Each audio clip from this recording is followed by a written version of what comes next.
तो सृष्टि का निर्माण ऐसे हुआ, महातत्व हुआ, फिर अहंकार। देखिए सबसे पहले पंच तत्व पृथ्वी जल वायु अग्नि आकाश बने। फिर सबसे पहले मनुष्यों से पहले ये प्रकृति बनी, पेड़ पौधे बने, है ना। फिर मनुष्यों की 10वीं सृष्टि मनुष्यों की। अब इस ज्योतिर्निरंजन ने फिर से वही बकवाद बाई लड़की के साथ फिर बदतमीजी शुरू की। दुर्गा ने इसको फिर से समझाने की चेष्टा की, पर ऑल इन वैन। और दुर्गा के साथ इसने सृष्टि क्रम किया। 3 पुत्रों की उत्पत्ति हुई। बड़े का नाम ब्रह्मा रखा, जो रजगुण युक्त कर दिया। दूसरे का नाम विष्णु रखा, जो सतोगुण युक्त कर दिया। और तीसरे का नाम शंकर रखा, जो तमोगुण युक्त कर दिया।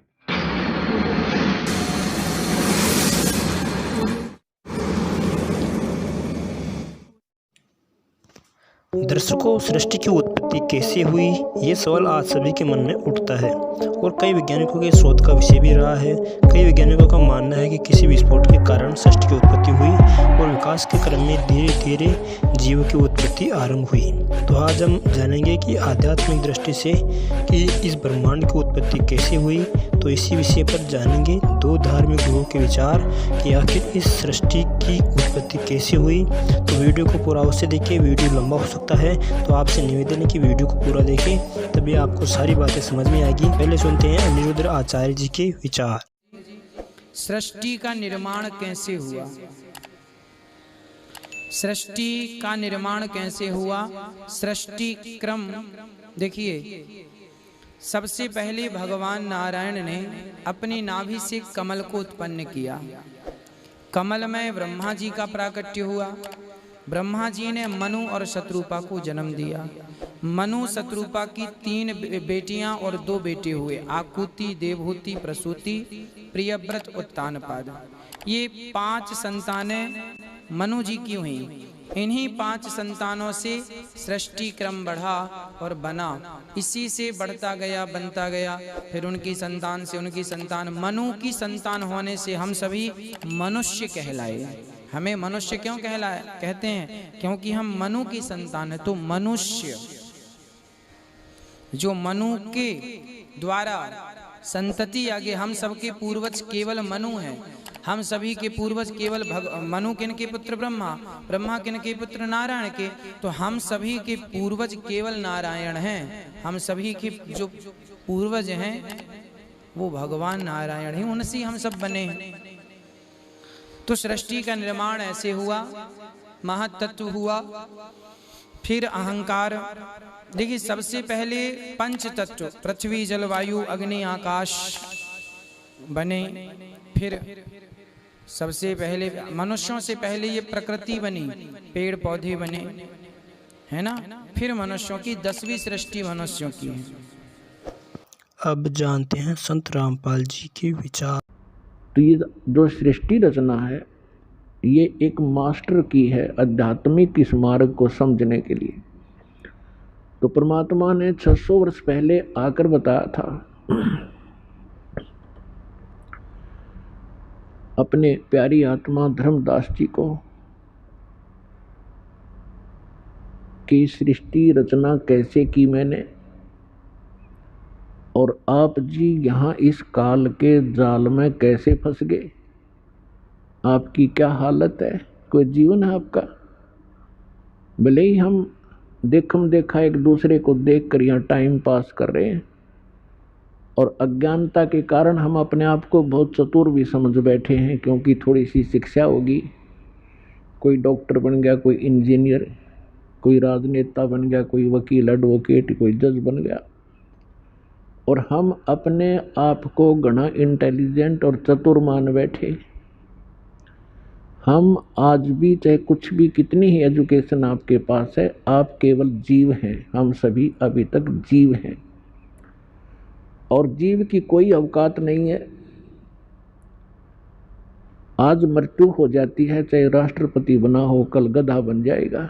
जो भक्ति नहीं करता तो खाक पर बूता यहाँ की। इसलिए जब तक हमने अपना यह दातम ज्ञान अच्छी तरह समझ में नहीं आएगा, जिसकी जानकारी नहीं होगी, तो हम ऐसे ही भटकते रहेंगे और कोई भी हमें भ्रमित कर देगा। कबीर साहब कहते हैं कि ज्ञान संपूर्ण हुआ नहीं, हृदय नहीं छिदाया, इस देखा देखी भक्ति का रंग नहीं ठहरा। अब परमात्मा एक सब मानते हैं। जब परमात्मा एक है तो उसके पाने का मार्ग भी एक ही है, अनेक नहीं हो सकते। तो फिर ये नाना धर्म कैसे बन गए, ये भिन्न भिन्न पंथ और मार्गदर्शक कैसे पनप गए? क्योंकि हमें ज्ञान नहीं, इन्होंने हमारा अंडोला बना रखा है, इन्होंने हमारा साइकिल बना रखा है। अब एक संत के पास जाते हैं, वो इतने चतुर हो ही जाते हैं ज्ञान अटपट करके कि आम जनसाधारण को वो मूर्ख बना ही सकते हैं, भ्रमित कर ही सकते हैं। तो हम कभी किसी संत के पास गए, कभी किसी पंथ में, कभी कोई मजहब ग्रहण किया, लेकिन अब तक हम यही भटक रहे हैं। क्योंकि हमें सृष्टि रचना का और यथात्म ज्ञान और सतगुरु नहीं मिले, जिस कारण से हम अपना मानव जीवन असंख्यों बार बर्बाद करके, नष्ट करके और एक हारे हुए जुआरी की तरह हाथ झाड़ कर चले गए। अब पुण्यात्माओं, आपके ऊपर रहम किया दाता ने, और अब भी नहीं पहचानोगे इस गंदे लोक को, क्योंकि एजुकेशन आपके पास है, इतना समझदार आपको बना दिया है कि आप आसानी से अपना भला और बुरा खूब सोच सकते हैं। और सदग्रंथों में प्रमाण परमात्मा के ये दास आपके रूबरू कर ही रहा है, जो आज तक के ऋषि महर्षि मंडलेश्वरों को ये नहीं प्राप्त हुए।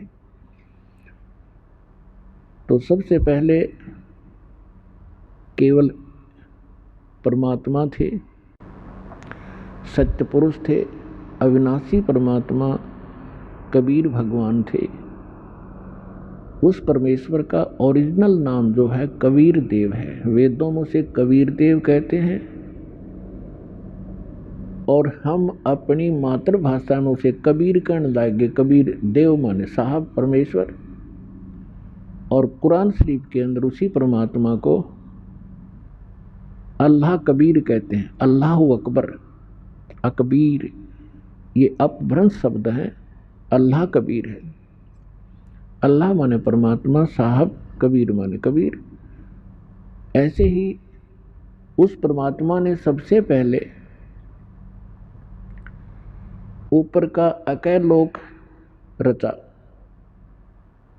जिसको अनामी लोक भी कहते हैं, और उसके पश्चात परमात्मा ने नीचे के 3 लोक और रचे, और प्रत्येक लोक में परमेश्वर ने अपने ही भिन्न भिन्न रूप बनाए, और प्रत्येक लोक के अंदर एक बहुत बड़ा गुम्बद है, बहुत बड़ा सुंदर एक मंदिर नुमा स्थान है। उसके बीच में परमात्मा ने अपना तख्त बनाया है, सिंहासन बनाया है, उसके ऊपर वो विराजमान है। सिर पे मुकुट है, ऊपर श्वेत छत्र है, और परमात्मा के प्रत्येक लोक में परमात्मा की बॉडी का जो लाइट है, परमात्मा के शरीर का जो शरीर प्रकाश है, उसमें प्रत्येक लोक में अंतर है। सतलोक के अंदर परमात्मा के कबीर परमेश्वर जी सत्यपुरुष के एक रोमकूप में जैसी छिद्र है बालों का, इसके करोड़ सूर्य मिला दे, करोड़ चंद्रमा, इतना नूर है पूरी बॉडी का।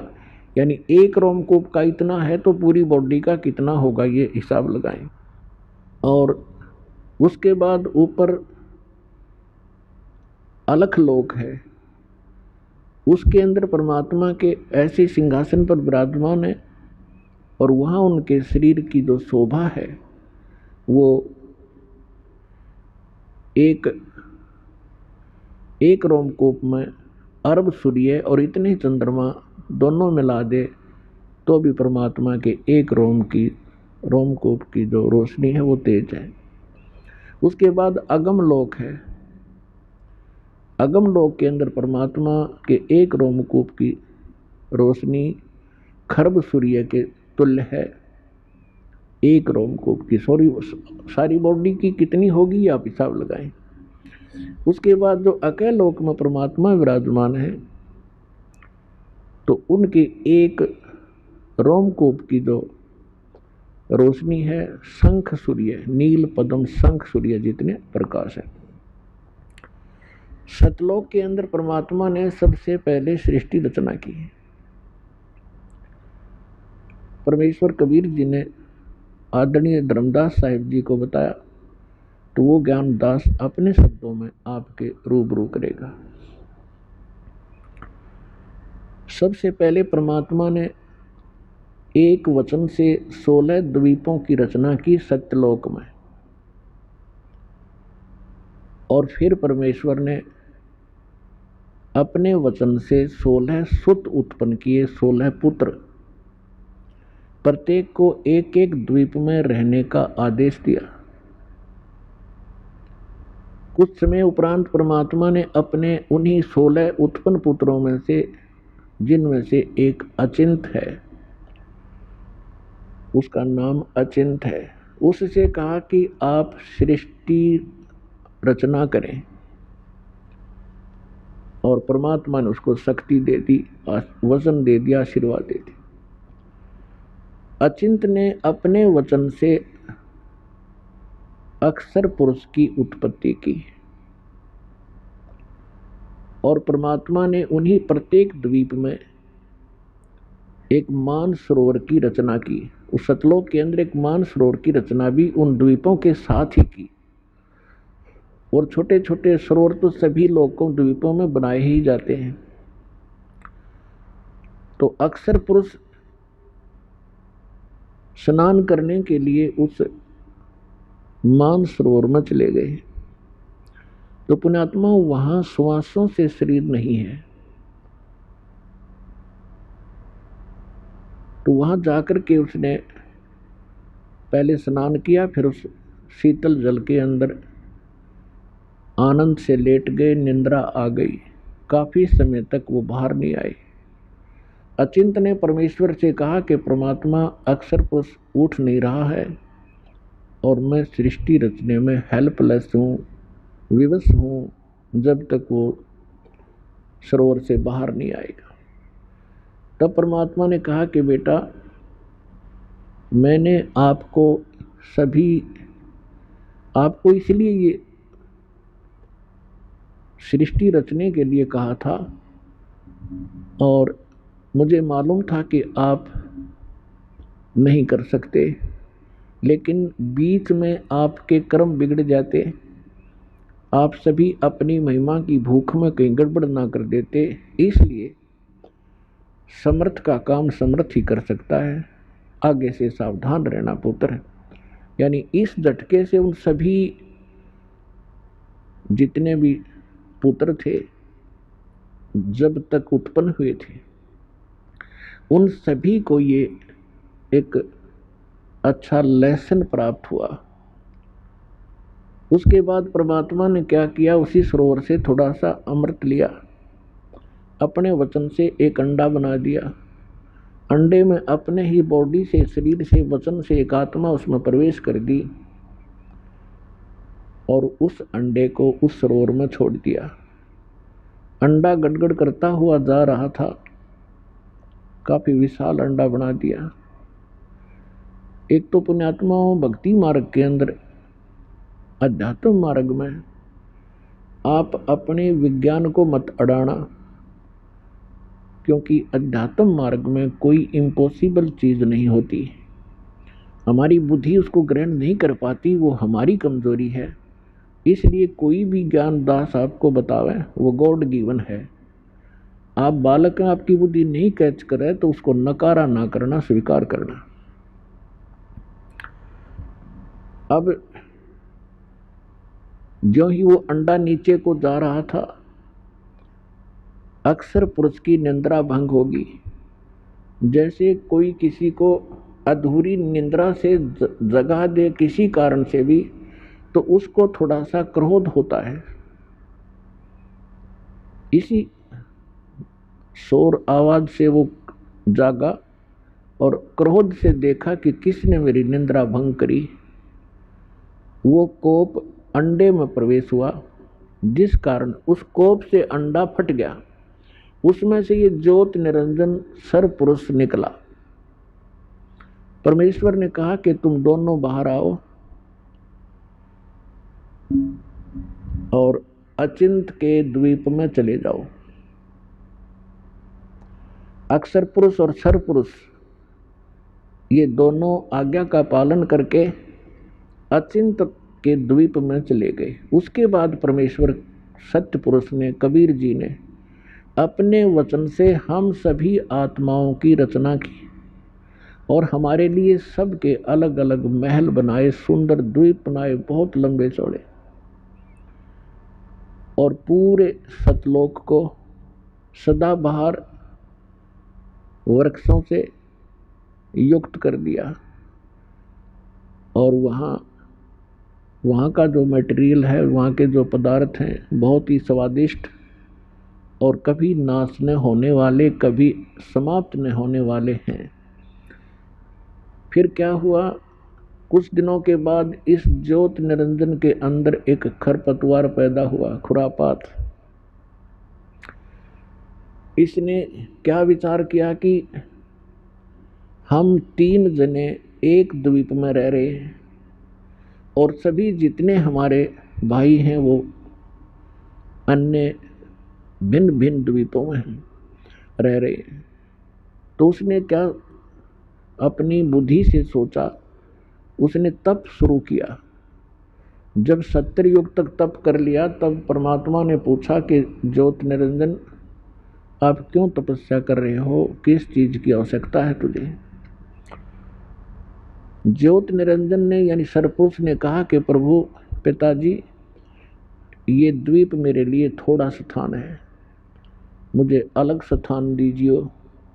तो परमेश्वर ने उनको 21 ब्रह्मांड दे दिए। जैसे एक धनी पिता अपने पुत्र को अलग से 21 यानी कुछ प्लाट दे देवे, ऐसे समझो। उन 21 ब्रह्मांड को पाकर के ये बड़ा प्रसन्न हुआ। उन प्लाटों को देख देख कर फूला नहीं समावे। फिर इसके मन में आया कि इसमें कुछ रचना भी करूं। उसके लिए फिर ये भिखारी, इसने फिर से तपस्या की। जब 70 युग दूसरी बार तपस्या कर चुका, तब परमेश्वर ने पूछा कि क्या मांगता है, अब तू जो मांग रहा था तुझे दे दिया। तब इसने कहा कि परमात्मा है पिता, कुछ सृष्टि रचने की सामग्री प्रदान करें ताकि मैं कुछ रचना करूं। तब परमेश्वर ने, कबीर भगवान ने इसको 5 तत्व और 3 गुण दे दिए। अगले बेटा तू खेल खिलौनों से। इसने ये 21 ब्रह्मांड परमात्मा ने सतलोक के एक कोने में बाहर कर दे दिए इसको। जैसे एक अपनी राजधानी दिल्ली है, एक तो मेन बाजार आदि का स्थान है, एक बाह्य दिल्ली जिसमें विलेज क्षेत्र आता, गांव का ग्रामीण क्षेत्र है। ऐसे इसको बाहर की तरफ 21 प्लाट दे दिए। फिर इसने सोचा कि इसमें कुछ जीव हों, कंस्ट्रक्शन भी कर ली। और अकेले का मन नहीं लगता, कुछ आत्मा प्राप्त करूं। और पुण्यात्माओं, हम क्यों फंसे यहाँ, हमने क्या गलती करी।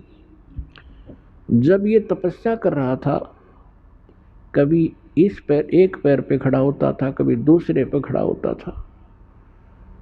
हम इसकी इन अदाओं पर फिदा हो गए और हम परमात्मा को भूलकर जो सर्व सुख हमें दे रहा था, इस पर आसक्त हो गए।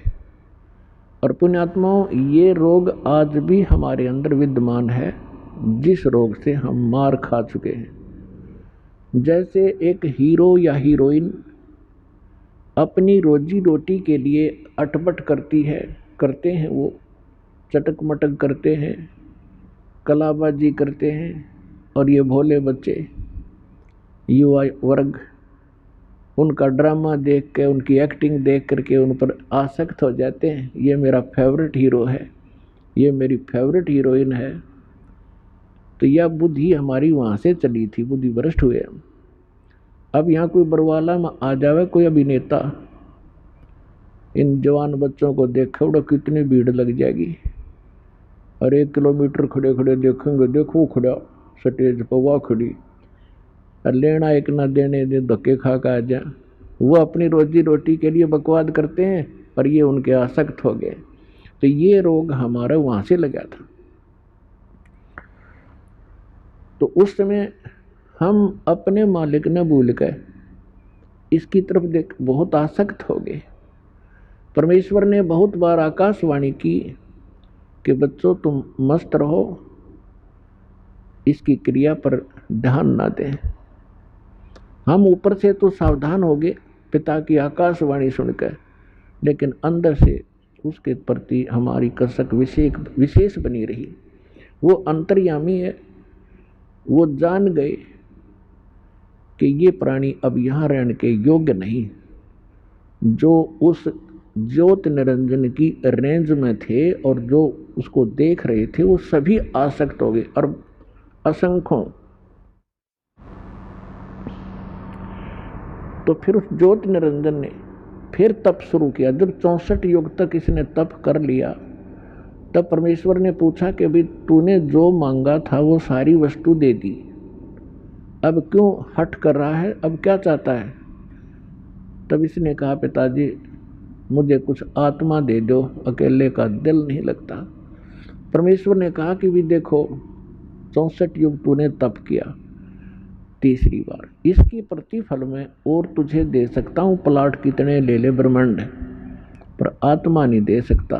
ये मेरा अंश है, मेरी वचन से उत्पन्न हुए हैं, ये मेरी आत्मा है, मेरे शरीर से निकली है।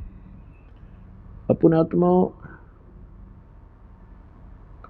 आप किसी माई बहन से पूछकर देखना। वैसे तो परमात्मा की वाणी में लिखा है कि पिता को पुत्र या पुत्री संतान बहुत प्रिय होती है, बालक, लेकिन माँ को उस पिता से भी 100 गुना ज़्यादा प्रिय होते हैं बच्चे। तो इसी प्रकार उस परमात्मा के हम बालक हैं, हम उसकी बॉडी से निकले हैं, उनका एक विशेष लगाव है हमारे से, लेकिन हम बच्चे हैं, बच्चे वाली बातें करते रहते हैं। लेकिन किसी भी बच्चे पर आपत्ति आती है तो माता पिता कितने दुखी होते हैं वो वही जान सकते हैं। तो कहने का भाव ये है कि जब उसने 64 युग तप किया तो परमात्मा ने कहा भाई आत्मा तो मैं दूं नहीं, और प्लाट ले ले, कितने ब्रह्मांड ले सकता है। फिर परमात्मा ने कहा एक शर्त है, यदि कोई आत्मा स्वयं आपके साथ जाना चाहते हो तो वो जा सकते हैं। तो पुण्यात्माओं, युगकाल भगवान हमारे पास आया, जितने भी यहाँ चीटी से लेकर हाथी तक, रंग से लेकर राजा तक, ब्रह्मा विष्णु महेश तक और दुर्गा तक, जितने भी ये देव हैं, ये सभी हम इस काल के जाल में वहाँ ऐसे फंसे। ये हमारे पास आया और हमारे से कहा, आप देखकर इसके चारों तरफ खड़े हो गए, जैसे ही रोन देख कर बालक खड़े हो जाते हैं। तब इसने कहा कि मैंने पिताजी से तपस्या करके ऐसे ऐसे 21 ब्रह्मांड प्राप्त किए हैं, आप हमारे साथ चलोगे? वहाँ ऐसे बनाऊंगा, ऐसे बनाऊंगा, और वहाँ ऐसे बनाएंगे, ऐसे रहा करेंगे। तो हमने क्या कहा कि यदि पिताजी आज्ञा दे दे तो हम चलने को तैयार हैं। तो ज्योत निरंजन ने फिर से परमात्मा से प्रार्थना की और कहा जी कुछ आत्माएं मेरे साथ जाने के लिए एग्री हैं, आपकी आज्ञा चाहते हैं। तो परमात्मा हमारे पास आए और हमसे पूछा कि भाई बोलो कौन कौन इस ज्योति निरंजन सरपुरुष के साथ इसके लोक में जाना चाहते हैं, वो हाथ खड़ा करें। अब हम पिता के सामने, क्योंकि वो पहले कह चुके थे कि इसके ड्रामे न मत देखो, अपना मस्त रहो, ये इसका कार्य उचित नहीं है। तो हम बहुत ज़्यादा लज्जित हो गए और नीची गर्दन करके बैठ के सभी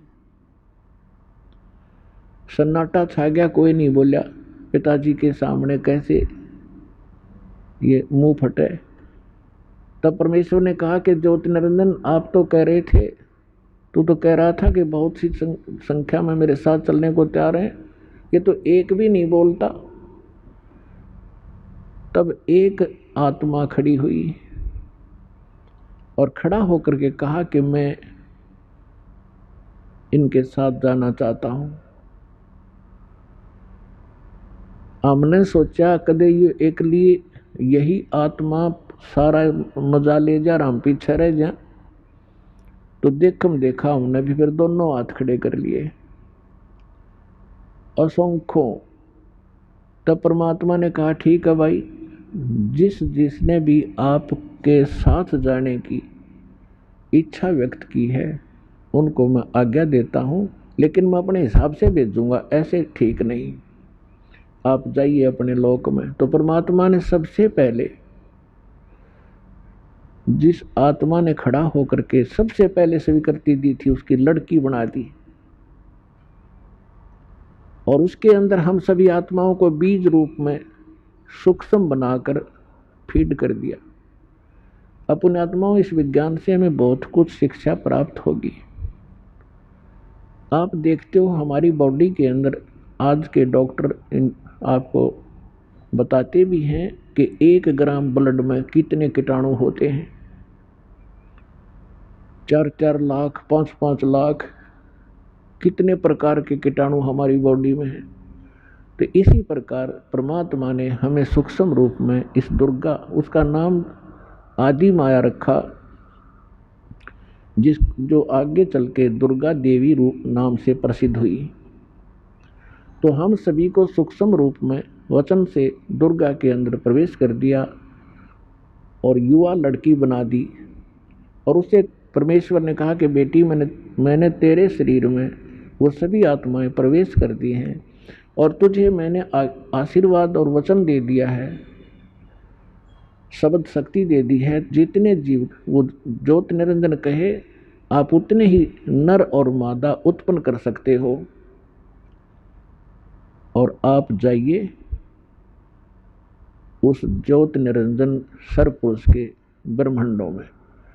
उस लड़की के साथ सबसे पहले जो 16 सुत उत्पन्न किए थे पुत्र, उनमें से एक सहज दास है। उस सहज दास को उस लड़की के साथ भेज दिया कि अपनी बहन को और उसको ज्योति निरंजन के पास छोड़ के आइए और उसको बता दीजिए कि इस लड़की को पिताजी ने वचन शक्ति दे दी है, जितने जीव तू कहेगा ये उत्पन्न कर देगी। सहजदास जी ने आज्ञा का पालन किया, अपनी बहन को लेकर के वहां पहुंचा। ज्योति निरंजन से जो भी पिता ने कही थी वो सारी वाणी सब वचन वो आज्ञा सुना दी और कहा कि इस लड़की बहन के शरीर में वो सभी आत्माएं हैं जो तेरे साथ आने की इच्छुक थी और इसको वचन दे रखा है जितने तू नर मादा कहेगा उतने ही ये उत्पन्न कर देगी। जोगजीत वहां छोड़कर अपनी बहन को वापस आ गया। अब युवा होने के कारण लड़की का रंग रूप निखरा हुआ था। अपने आत्माओं, ये रोग भी यहाँ के प्रत्येक प्राणी में वहीं से लगा था। अकेली लड़की को देखकर इस काल के मन में बड़ा दोष उत्पन्न हुआ, इसके आव भाव बिगड़ गए, लड़की के साथ बदतमीजी करने लगा। दुर्गा ने अपनी इज्जत रक्षा के लिए बहुत सी विनय की और बहुत से एग्जाम्पल भी किए कि ज्योति निरंजन विचार कर, पिताजी की दी हुई वचन शक्ति मेरे पास है और जितने जीव तू कहेगा मैं उत्पन्न कर दूंगी। तू मेरे साथ ही जुल्म ना कर, बदतमीजी मत कर, ये ग्रस्त सृष्टि ना प्रारंभ कर। और देख, पहले आप अंडे से उत्पन्न हुए पिताजी के वचन से, उन्हीं की आत्मा हो तुम, तो मैं उन्हीं के वचन से मैं उत्पन्न हुई हूँ। तू मेरा बड़ा भाई है, मैं तेरी छोटी बहन हूँ। और बहन भाई का ये क्रम महापाप का कारण होता है, तो ऐसा जुल्म ना करे। पर इसने एक नहीं सुनी और हद से ज्यादा बढ़ गया बदतमीजी करता हुआ और कहा कि यहाँ और तू और मैं है और यहाँ कोई नहीं आ सकता। लड़की ने देखा कि ये तो बकवास करने पर तुल गया, अपना सूक्ष्म रूप बनाया और जो ही वो बकवाद करने के लिए मुंह खोले हुए था, आलिंगन करता हुआ उसके मुख के माध्यम से और पेट में चली गई। और कहीं अपनी इज्जत की रक्षा उसने कहीं लगी नहीं, कोई बचाव का स्थान नहीं दिखा। और वहाँ से पुकार किया कि हे पिताजी मेरी रक्षा करो, मेरे साथ ऐसे ऐसे बदतमीजी कर दी और अपनी इज्जत रक्षा के लिए मैंने इसके पेट में शरण दे रखी है, मुझे बचाओ। परमात्मा को पता था कि इन्होंने भरी थाली का ठोकर मार दी, या सारे सुख उपलब्ध थे और इस दुष्ट के साथ ही आकर्षित होकर इससे लेंगे टिंडे। अपने आत्मा बहुत सी शंकाएं उत्पन्न होती हैं प्रथम बार जो इस सृष्टि रचना को सुनते हैं, लेकिन ये कोई डूम बाट के गीत नहीं है। हमने आज तक जो भी ज्ञान सुन रखा था वो बिल्कुल अनकम्प्लीट था, कोई सिर पैर नहीं था उस ज्ञान का। तो यहाँ परमात्मा ने क्या किया, अपने ही पुत्र जोगजीत का रूप बनाया और वहाँ ज्योत निरंजन के उस 21 ब्रह्मांड में पहुंच गया, उस स्थान पर जहाँ वो खड़ा था। जोगजीत को देखकर वो एकदम सतर्क हो गया और कहा कि ज्योत निरंजन तूने बड़ा जुल्म कर दिया और आदेश सुन ले परम पिता का, आज से तेरा नाम काल होगा। तो उस लड़की का काल का कारण बना, क्योंकि इसने अपनी इज्जत रक्षा के लिए तेरे पेट में शरण ली। लड़की को परमात्मा ने जोगजीत रूप में ज्योत निरंजन का पेट चाक करके वचन से वह लड़की बाहर निकाल दी, पेट पर चीर के, और कहा कि तुम दोनों यहाँ से निकल जाओ, आज से तुझे ये श्राप लग गया है, 1 लाख मानव शरीरधारी तू नित्य आहार करेगा और 1.25 लाख की उत्पत्ति डेली करा करेगा, और चले जाइए यहाँ से अपने 21 ब्रह्मांड लेकर। ऐसे उस पवित्र लोक में ऐसे दुष्टों की कोई स्थान नहीं है। अब दुर्गा ने गलती की, सबसे पहले खड़ी हुई, अपने पिता ने भूल के, हमने गलती की, हम उस अपने मालिक ने छोड़ के इसके पीछे लग गए। 21 ब्रह्मांड वहाँ से चल पड़े, परमात्मा का वचन कर सुनते ही जैसे विमान चला करते हैं। और वहाँ से ये सतलोक से 16 शंख कोश की दूरी पर, जैसे अरब खरब नील पद्म शंख, 16 शंख कोश की दूरी पर, एक कोश के अंदर लगभग 2.25 मील होते हैं और 1 मील में लगभग 1.5 किलोमीटर होता है। अब अंदाज़ा लगा लो, किलोमीटरों का हिसाब लाओ तो गणित की रीति से आप ऐसे लगा सकते हो। अर्थात एक कोस में 3 किलोमीटर मानकर चले हम, तो 48 शंख किलोमीटर दूर, 48 शंख, ये 21 ब्रह्मांड आकर रुक गए और अपने अपने दायरे में ये चक्कर लगाने लग गए परमात्मा के वचनानुसार। अब इस ज्योति निरंजन ने फिर से वही बकवाद बाई, लड़की के साथ फिर बदतमीजी शुरू की। दुर्गा ने इसको फिर से समझाने की चेष्टा की, पर ऑल इन वैन। लड़की ने कहा कि देख ज्योति निरंजन, पहले तू मेरा बड़ा भाई, मैं तेरी छोटी बहन, और दूसरे मैं तेरे पेट से बाहर आई हूँ, तेरी बेटी होगी, कोई सा नाते की तो लज्जा रख ले। पर इसने एक नहीं सुनी और दुर्गा के साथ इसने सृष्टि क्रम किया। 3 पुत्रों की उत्पत्ति हुई। बड़े का नाम ब्रह्मा रखा जो रजगुण युक्त कर दिया, दूसरे का नाम विष्णु रखा जो सतोगुण युक्त कर दिया, और तीसरे का नाम शंकर रखा जो तमोगुण युक्त कर दिया।